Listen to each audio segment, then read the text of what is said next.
The future of justice is not in statutes alone. We have been told that writing a law is enough, that if law exists, justice exists, that if courts pronounce society is fair, but that is not the truth. Law governs, justice transcends. Think of it this way, a law can mandate action, it can define penalties, it can regulate behavior, but can it make people care? Can it still moral responsibility? Can it restore trust between a wronged person and a society? The answer is no. I am Amol Bidhuri, and today we will explore why law alone often fails to deliver justice and why understanding the moral and civilizational foundations of law is essential for any society that truly wishes to flourish. Part 1 of this lecture is Law is Structure, Justice is Vision. Law is structure. Think of it as the architecture of society. It defines boundaries, regulates behaviors and sets penalties. Justice, however, is the inhabitant's lived experience within that architecture. It is the light or the air, the sense that the house is livable. Consider a city with perfectly codified traffic laws. Accidents still happen, people still flout rules. Or consider anti-corruption statutes. India has one of the strongest legal frameworks in the world, and yet corruption persists. Why? Because law without vision is mechanical. It enforces, but it does not guide. It punishes, but it does not heal. Justice is about restoring relationships. Justice is about balancing society. Justice is about trust. Reflective pause. Ask yourself, how many laws exist in your own country that enforce behavior but fail to cultivate responsibility? Part 2 of this lecture is Philosophical Roots of the Gap. Aristotle distinguished between nomos, law, and dikaiosune, justice.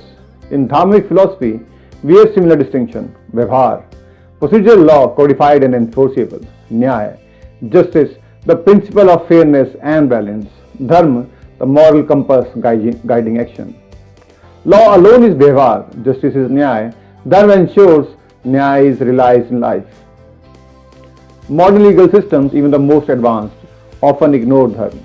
They focus on procedure, prioritize compliance, and neglect the moral order, trust, fairness, societal balance. Historical examples, ancient Indian sabhas and samitis. Early participatory governance ensures fairness through debate and reason. You must have heard about Mahabharat's Raj Dharma. Kings were bound by moral duties, not just codified law. Arthashastra, pragmatically enforced law, but always tied to justice and societal well-being. Part 3 of this lecture is Limits of Modern Legalism. Adversarial systems reward victory. Winning a case is not restoring justice. Consider delays in courts, the backlog of millions of cases. Consider corporate loopholes exploited legally yet unethically. Consider marginalized groups. Laws exist, but access is denied. When law is treated as mechanical compliance, it becomes a tool, not a guide. Justice requires context, conscience, and culture. Let's have a look at the real-world illustrations. Cases of systematic racial injustice in Western democracies. Corporate tax avoidance, legal but not justice. Not just. Climate litigation. Courts can issue orders, but society must act morally for impact. Law alone cannot heal society. Part 4 of this lecture is Dharma as a solution. Now let's ask the central question. If law alone does not create justice, what can? The answer is Dharma. Dharma is not religion. It is not ritual. It is the moral and ethical compass that guides human action. In India, Dharma has historically served as a bridge between law and justice. Let's consider these three interrelated concepts. First is Nyaya. Justice is the lived outcome, fairness in society. Second is Dharma, the moral compass, guiding conduct beyond codified rules. Third is vyavhar, the law, the formalized and enforceable system. Think of it this way. Law tells you what you must do. Dharma tells you what you should do. And Nyaya tells you whether society has actually done right. Without Dharma, law becomes mechanical. It may punish, but it cannot cultivate fairness, restore trust, or inspire conscience. In modern democracies, heavy systems often forget duties. Citizens can demand, but seldom feel obligated. Authoritarian states emphasize duty but ignore moral reasoning. India, through its constitution, strikes a unique balance. Fundamental duties, directive principles, Articles 25 to 30, these are legal codifications of dharmic guidance. Example, Article 51A, citizens must protect the environment, not just because it's a law, but because moral responsibility and collective well-being demand it. Directive principles. Government must promote education, nutrition, welfare, a roadmap to live justice, not just legal compliance.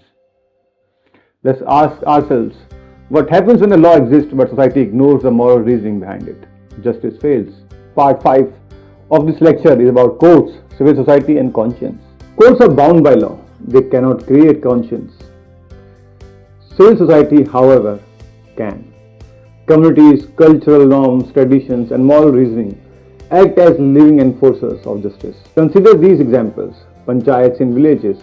Disputes resolved based on fairness and relationships, not strict legal codes. Mediation in corporate disputes. Companies avoid court, restore trust and maintain social cohesion. Restorative justice. Programs for juvenile offenders. The focus is rehabilitation, not just punishment.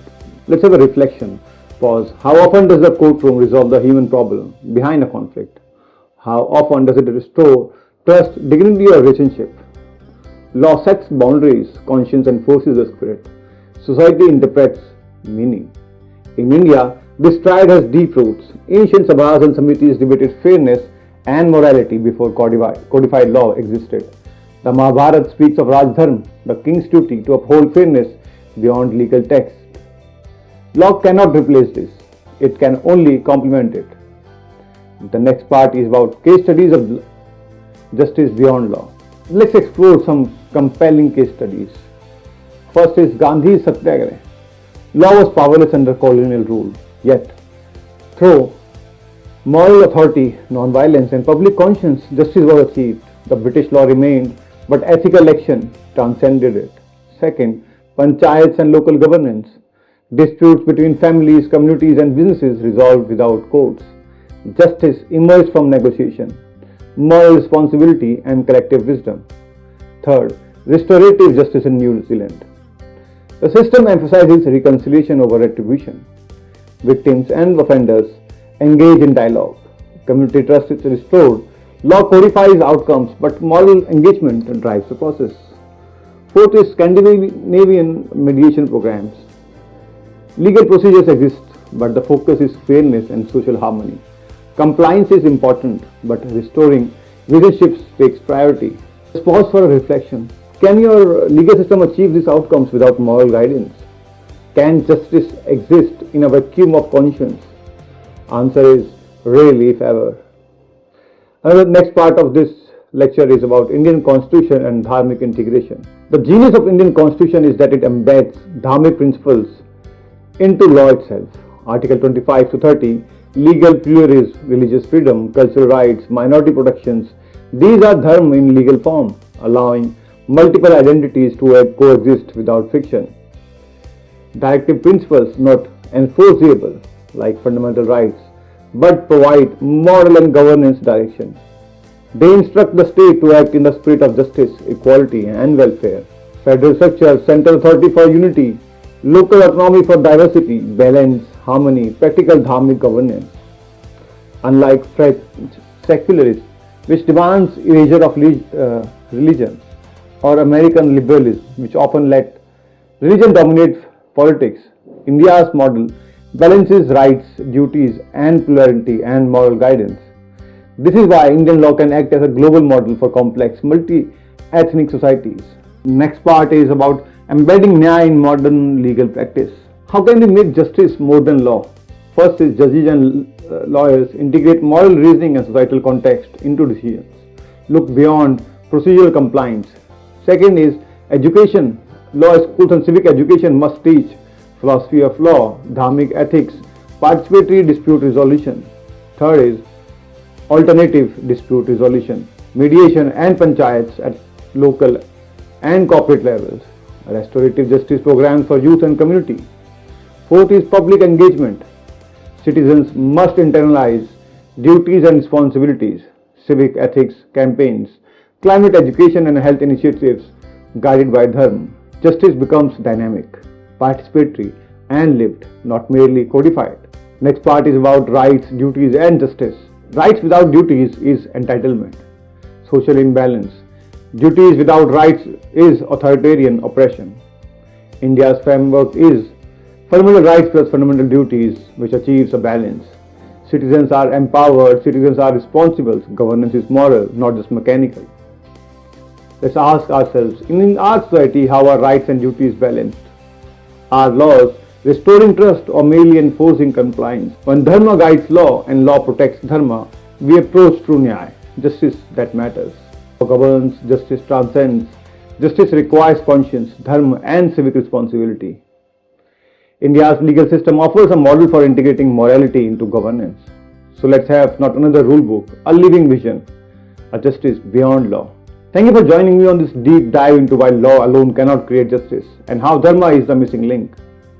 If you found this episode insightful, subscribe to our channel. Hit the bell icon so you can never miss a conversation that challenges the way we think about law, society and civilization. Like, comment and share, especially with those who care about justice that transcends mere rules. In our next episode, we will explore Nyaya in practice, restoring justice beyond the courtroom, practical ways India's legal and moral frameworks can transform communities and governance. Remember, this channel isn't just about legal theory, it's about building a civilization where moral, law and justice coexist. I am Amod Duri. Join me in redefining what it means to pursue justice in India and for the world. We will meet again in the next hearing. Thank you.